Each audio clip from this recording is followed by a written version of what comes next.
StudyIQ IAS. अब तैयारी हुई affordable.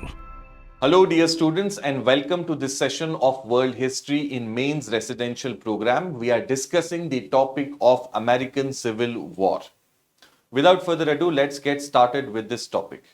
First, we will try to understand what is the American Civil War. So the American Civil War, guys, fought between 1861 to 65, was a civil war, okay, war inside the country that was being fought between the northern and southern states. Why were they fighting? They were fighting over the rights of the states. The issue was rights of the states. What was the problem? The southern states, they wanted to maintain individual states' rights to practice slavery. They feared that the new president, President Lincoln, will abolish this practice. Lincoln, who was seen as an abolitionist because he had campaigned against slavery, became the president in 1860, and therefore the southern states feared that he will now abolish this practice of slavery, which was very essential for their plantation agriculture. So before he does that, they left the Union and instead they created what is called as Confederate States of America, a new state in its place. The word Confederate over here is used consciously. It was to show a loose kind of coming together. United States of America. The word United shows a much more stronger coming together as compared to Confederate States. In retaliation to this, US federal government under President Lincoln declared war on the southern states who had left the Union, the Confederate States of America. The war was declared by Abraham Lincoln on these people. Why? Because the dispute is that the states don't have right to secede. Yes, you may have differences. We will fight over the differences inside. We will debate, discuss, do whatever we want to within. But we cannot allow anybody to leave the country. Okay? Secession is the big question mark over here. Yes, slavery, practice of slavery led to the action of secession is a different thing. But the civil war per se is being fought over the rights of the states to secede. Had Abraham Lincoln not declared a war and defeated this new state, then every other state would have asked for secession as a matter of right. Lincoln and the federal government of USA decline this right of states to secede and they declare a war on the southern states. Because of this war, finally the practice of slavery ended in USA. During the course of the war, 1863, proclamation of emancipation of slaves was declared during the course of the war. So this war ultimately led to declaration of abolition of slavery. That's a different story. But why it is being fought? It is being fought over the issue of secession of state. So you have to understand this nuance, guys, that the war was fought because of secession. And yes, the question of slavery had led to secession, but the war itself was because of secession, the right of states to secede. Now we shall go into a little bit more detail regarding the Civil War. Before we actually go to the Civil War, a little bit of background of USA before the Civil War is required. Thomas Jefferson, founding father, drafter of the Declaration of Independence, he played a key role in drafting the Constitution also. He became the first Secretary of State as well and the third President of USA. And during his presidency, there was this famous Louisiana Purchase that USA did from France. You remember in my last lecture, I had told you about this Mississippi River, and east of this river, the area belonged to the Britishers after 7 Years' War. And the Americans later, after getting independence, had expanded up to river of Mississippi.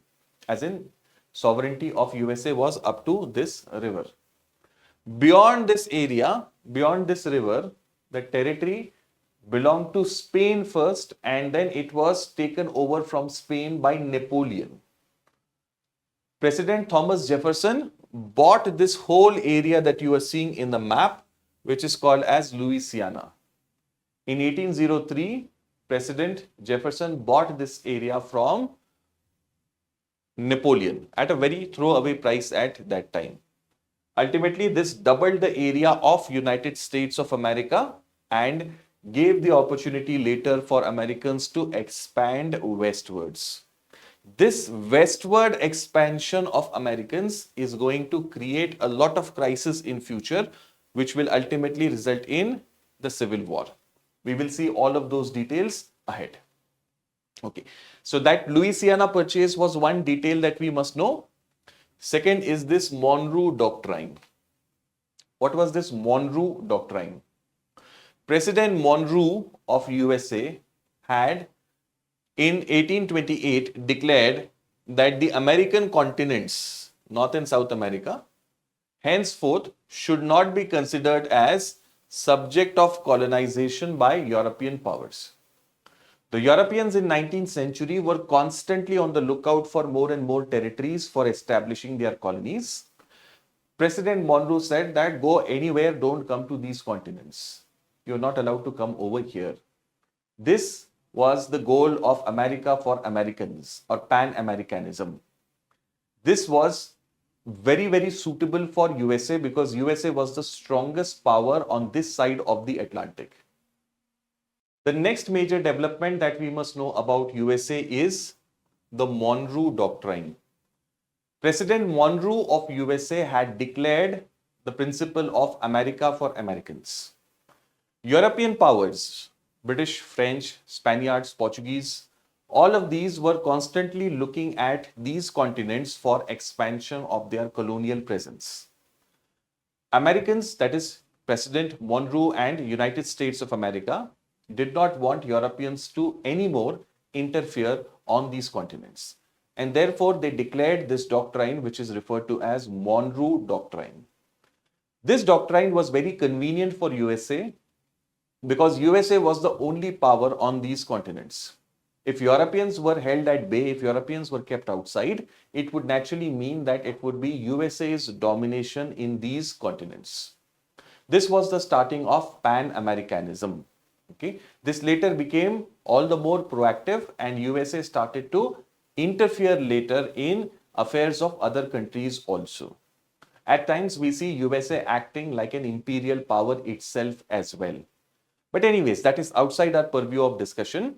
I want you to understand that Monroe Doctrine had told the European powers to stay away from Americans. Okay.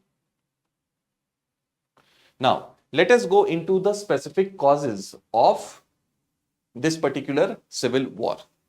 I'm just listing out the causes, and as we go ahead, the story will explain all of these causes in due course.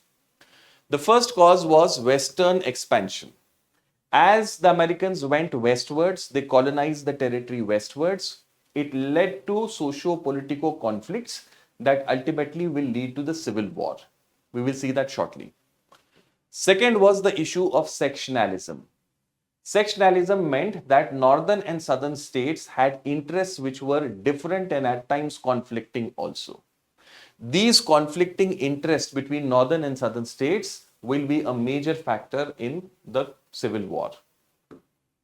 Third was the issue of slavery.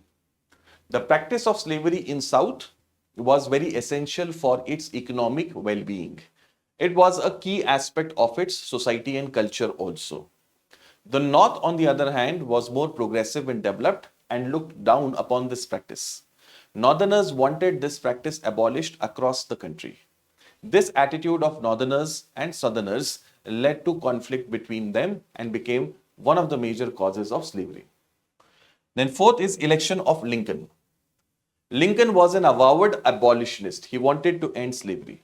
And in 1860, when he became the president, despite the southern states opposing him tooth and nail, it was like a foretold conclusion that Lincoln would soon abolish slavery. Fearing this outcome, the southern states ultimately seceded from the Union, and this secession was met by declaration of war by Lincoln and the federal government. Now, in due course, we will see the story in detail that will make you relate and understand these causes in a better way. Westward expansion, first aspect. The history of America from 1812 to 1862, for these 50 years, is all about westward expansion of Americans. Americans kept on going more and more towards the west. Why are they going towards the west? Because in 1812, there was a war between the British and the Americans. Once again, yes. Because of this war, Americans decided that, there is no point in actually engaging with Europe. It only leads to conflict and losses. So Americans felt that instead of looking on the other side, eastern side of Atlantic, let us colonize our own western areas, and we have abundant land over there. Let us make the most of that opportunity. So Americans expanded towards the west. As and when Americans went westwards, those areas which were being settled, they came to be recognized by the state.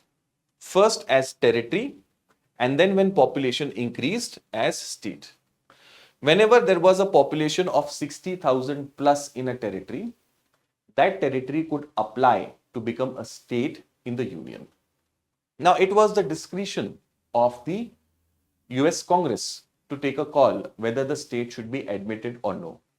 Whenever a new state applied for admission, it always led to conflict between northern and southern states. Why was there always a conflict? Because the issue was whether the new state, this entity which is applying as a state, whether it should be admitted as a slave state or a free state. A free state was one where slavery was banned, and a slave state was one where slavery was allowed. Northerners naturally wanted the state to be a free state, and Southerners wanted the slave state to be a slave state. This always led to conflict between the two inside the Congress. The northern states found it easier to expand westwards because they had more territory contiguous to them as compared to the southern states. So over the period of time, southern states started to feel that they will have lesser opportunity to have slave states in the Union.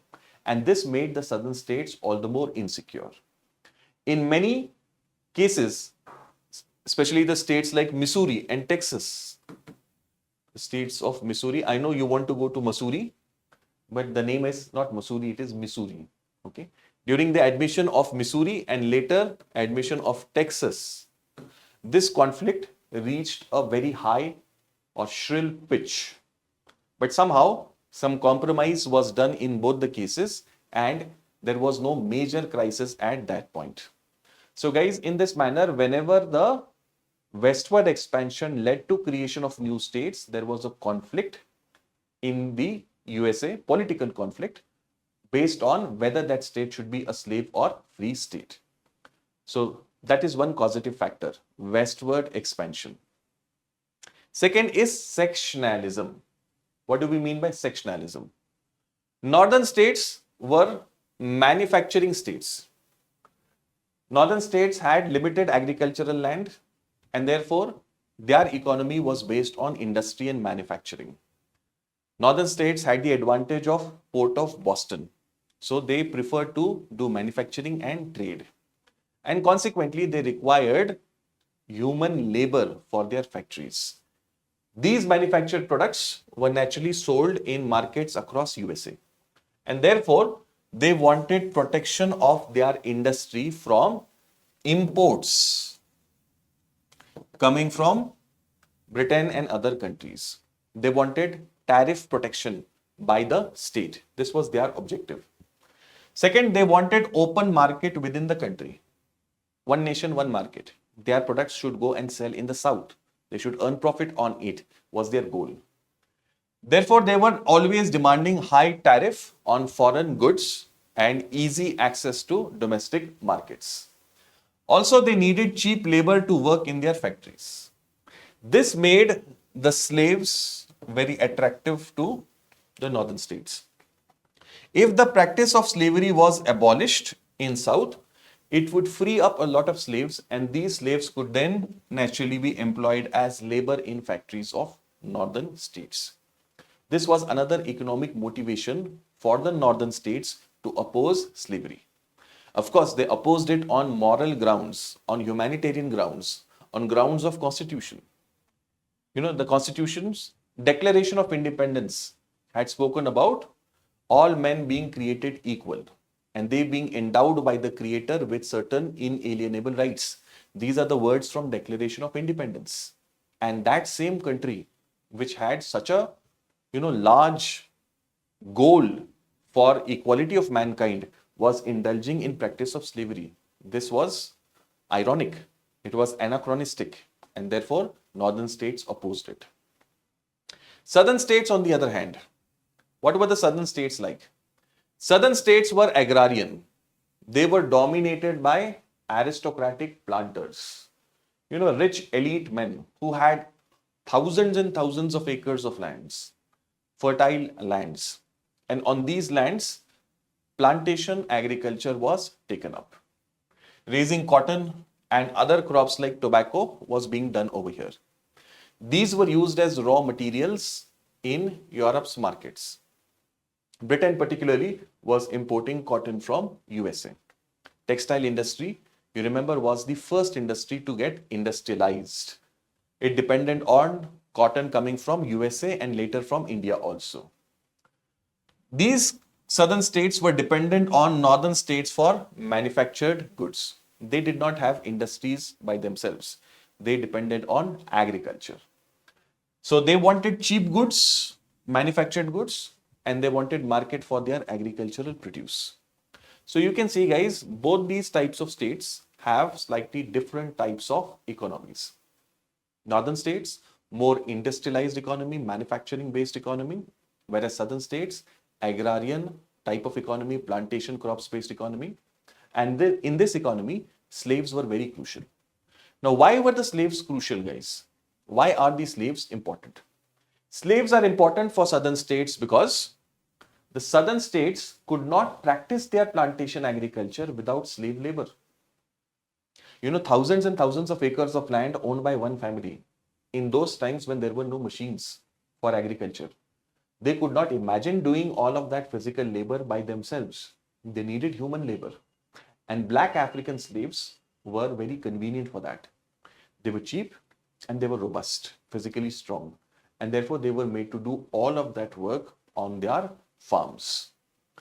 This issue of slavery then becomes a very big, issue between the northern and southern states.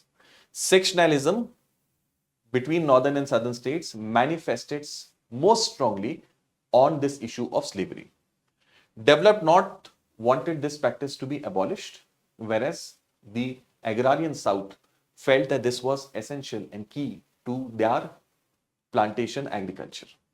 The southern states argued that if the northerners don't like, they are free to abolish it, which they had done. But what the southerners did was their business. Ultimately, America was a federal polity, and each state had internal autonomy and had the right to decide for itself. Who were the northerners to tell them? Moreover, slavery as a practice was there at the time of American War of Independence.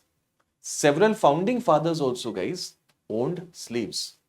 Therefore, if southern states were owning slaves at this point, there was nothing wrong with it because it was consistent with the times of the founding fathers.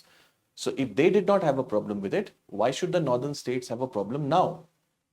Moreover, not only was there an economic dimension to this slavery, there was also a political dimension to it. Economic dimension we have already understood. What is the political dimension?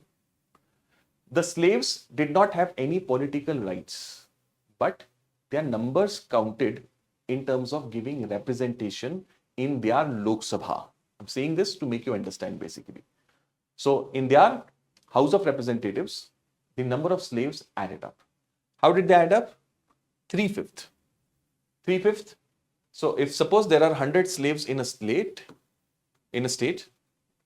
then 3/5 of that, which means 60 will be added to the population of the white settler Americans. the white Americans. So suppose the population of white people is 200 and they have 100 slaves. So 200 plus 60 will be the population of that state for the purpose of allocation of Lok Sabha seats. Please remember that these slaves don't have any rights. They don't have right to vote. Forget about right to vote. They don't have basic human rights also. But their numbers help to increase the population of southern states, which means more representation in the Lok Sabha. This the northern states felt was unfair. Going by this, the slave states would naturally always have an advantage inside the US House of Representatives. So there was a political dimension also to this. This led to a conflict whenever a new state was to be admitted. Whenever a new state was coming in, this issue cropped up. The northern state said this new state should be a free state, and southern state said no, it should be a slave state. And in several states, as I told you, whether it was Missouri or Texas, this conflict reached a point where there would be a civil war now. But somehow it was not to be. Southern states and northern states restrained themselves and the story of USA continued ahead. This is the map, guys, of United States of America. These blue regions are basically free states and the pinkish regions are the slave states. If you see the total over here, slave states were 8 and free states were 5 in 1789 when the Constitution of USA was inaugurated. I hope you got the context now, guys. All right. Now, as this political tug of war went on, we see that there is a rise of abolitionist movement in USA. The decade of 1830s especially saw very strong demand in northern states to abolish this practice. People like William Garrison campaigned to end this practice of slavery.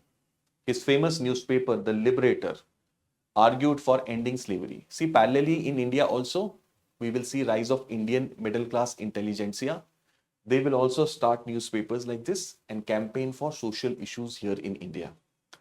William Garrison was doing the same thing there in case of USA. South started to get irritable because of this abolitionist movement. Anti-American slavery society, anti-slavery American society was created in this same period. So the southern states started to get angry about what is happening in north. The attitude of south was that it is our business. Who are you to tell us? We are a federal country. We have internal autonomy. You should not tell us what we are supposed to do or not. You don't like it, you don't practice it. But don't tell us what we are supposed to do. Now, as time advanced, there were certain episodes which increased the tensions between the northern and southern states. We should know about a couple of or a few of these events. Number one, Fugitive Slave Act. FUG is a root word which means to run away. We have a Fugitive Economic Offenders Act. The people like, what's his name, Vijay Mallya, Nirav Modi, all of these people have run away from the country having committed economic offenses. So they are called as Fugitive Economic Offenders. It comes from the root word FUG. The word refugee is also from that same root word. Anyways, coming back here. So this act told that when a slave runs away and he comes in contact with somebody who realizes that he is a fugitive slave, it is the responsibility of that free man to return that fugitive slave back to the owner. This was a law passed in USA. There was something called as the underground, remember this term? Underground railroads. What were these underground railroads? These were secret networks of safe houses, carriages, routes along which black slaves from south used to escape towards north and ultimately go to Canada so that nobody could come and catch them. Those were called as underground railroads. Now, since the number started to rise, these slaves running away, this act was passed, Fugitive Slave Act. Uncle Tom's Cabin was a novel published in 1852, which vividly described the economic exploitation of black African slaves. This novel became a big sensation in USA at that time. People came to know how brutal the exploitation is. Northern states said, see, this is inhuman. We have to stop this. And southern states said that this is propaganda. This is all false information just to malign us. The conflict started to intensify. Around this time, Supreme Court saw a famous case called as the Dred Scott case. What was this Dred Scott case about? The case was about the legal status of slavery.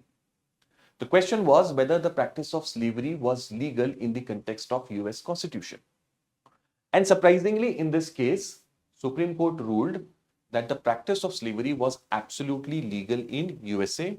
It could not be challenged. The rationale being that the practice was there even when Americans were fighting for independence.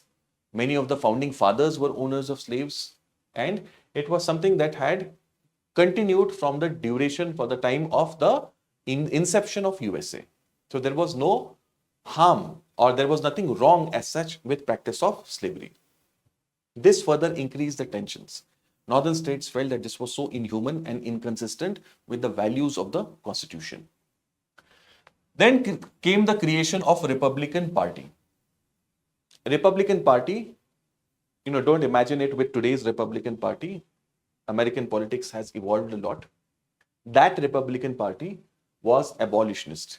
It wanted to end slavery and protect domestic industry. Naturally, it was a North-dominated party. President Lincoln, president later, earlier just Citizen Lincoln, was an active member of a Republican Party. Later on, he will contest election to presidency and abolish slavery. One last event is John Brown's arsenal seizure. John Brown wanted to end slavery with force. So he seized a government arsenal where weapons are kept. And using those weapons, he wanted to arm the black African American slaves. His attempt ended in a failure and he was hanged. But this sent a shockwave in South. They understood that the Northerners had reached a grave tipping point. They are ready to arm the black African American slaves. And if these men get arms, naturally, they are going to take vengeance. They will not spare the white people who have for last several centuries, if not centuries, at least we can say several decades, exploited them like anything. Now, in all of this context, when everything is very highly charged in America, elections take place in 1860. Abraham Lincoln contests the election. Southern states are strongly against him. The southern states did not even allow his name to be published on the ballot paper. In any case, nobody was going to vote in South for him, but they did not even allow his name to be there. Yet he got such strong support in North that he was able to become the president. And when he became the president, southern states realized that now it is a matter of time before slavery is abolished.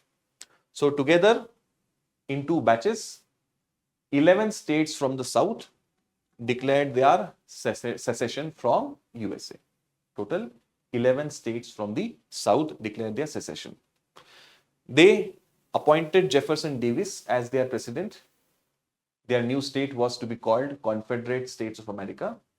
They created a new flag, a new constitution, and wanted to live happily ever after. But Lincoln was made of a different metal. He was perhaps groomed by life to take on this final frontier challenge. He had seen a lot of pain, sufferings, and defeats in his life. So he was very strong-willed, steely kind of a resolve he had. And he was then given this task, so to speak, by destiny to ensure that United States of America survives. Lincoln declared war on these southern states over the issue of secession. He declared that secession was illegal and unconstitutional. There was no way that a state could leave USA. You might have read in Lakshmikant the concept that USA is an indestructible union of indestructible states. That comes, it was always there, but Lincoln basically stressed upon that. America is an indestructible union. Nobody can leave USA just like that. So you'll have to fight USA. Before we get into the further details, This map will give you now a much more clearer picture.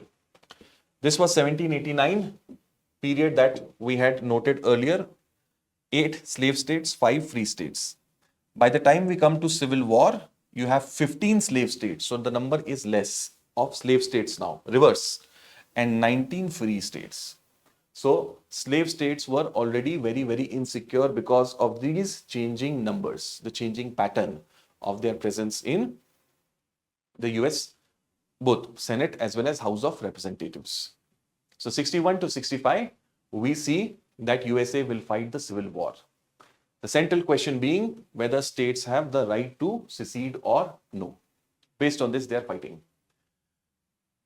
Abraham Lincoln hated the practice of slavery. But please note that he went to the Civil War not for slavery's sake, abolition's sake. He went to protect the Union as such. But his attempts were being met by consistent failures. The southern states were much more motivated. They had a much more stronger army, a culture of fighting, very effective generals, and therefore the northern army was unsuccessful against the southern states. So, to change the tide of the war, in 1863, Lincoln declared the proclamation of emancipation of slaves. With this, he hoped that all these slaves who are now freed will be available as a human resource to fight in the war. This will also create a lot of commotion in the southern states as the slaves will rise up against their masters. So it was a masterstroke by Lincoln. In this war, 6 lakh men were killed, the worst crisis that America had faced till that point, and never again Americans were lost in, even remotely close numbers to this. 6 lakh men killed and several million people were wounded, but ultimately Lincoln's steely resolve saw the victory of United States of America and defeat of Confederate states. South finally accepted defeat and surrendered before Lincoln. Unfortunately, Lincoln was assassinated soon after. A southern actor from South, he was living in Washington, D.C. He was very angry about Lincoln's role in this defeat, Lincoln's insistence, and so he conspired to kill him and finally had him shot in a theater. Lincoln died immediately after the Civil War ended. But he had discharged his responsibility, the war was over, and United States of America had survived. Why did North win in this war? What were its advantages? North had a bigger population, smaller states but more density, bigger population. It was manufacturing sector area, so there were factories and consequently they had access to munitions, weaponry. North also had the navy, so it had control of sea. South did not have it. South, on the other hand, was much more united because it was a question of their survival. It was a question of their way of life. It was a question very central to their economy. It had much better generals also. South had a history of fighting, producing fighters. Robert Lee and Stonewall Jackson are famous names from South who were leading the campaign, and Lincoln saw many reverses because of these two generals. War was also fought on South's territory. That is why they had the advantage of home ground there. But ultimately, they did not have Lincoln. Okay, they did not have that, strong-willed president. Let us now conclude this session with significance of this American Civil War. Why is it important? Number one, it ensured the survival of the Union. United States of America survived. If United States of America would have not survived, it would have defeated many ideas. Idea of republicanism, idea of democracy, idea of federalism would have been defeated. People would have lost faith in these systems and values and ideas. So, survival of USA meant survival of these ideas also. Then once and for all, the issue of slavery was settled. It was abolished, and after that, there was no question of going back to it. USA now became a major economic power. By the time it is World War I, it is the most economic power in the world. It helped the cause of modern democracy also. USA's survival and its victory helped flourishing of democracy. It increased people's confidence in democracy. government of the people, by the people, and for the people, shall not perish from the face of earth. This was Lincoln's quote, something that you read in your school times also about democracy. That democracy survived because of Civil War's victory. It ended the interest of Europeans in America. Now that USA had proved that it is robust, it is strong, it can survive, it told the Europeans that they can no more interfere here. They had to pack up. Slavery was later abolished in many other countries also. Other countries followed suit and slavery was abolished. So in this manner, guys, American Civil War is a significant period of not only the history of USA, but also the history of world. I'll see you in my next session. Thank you. StudyIQ IAS. अब तैयारी हुई affordable.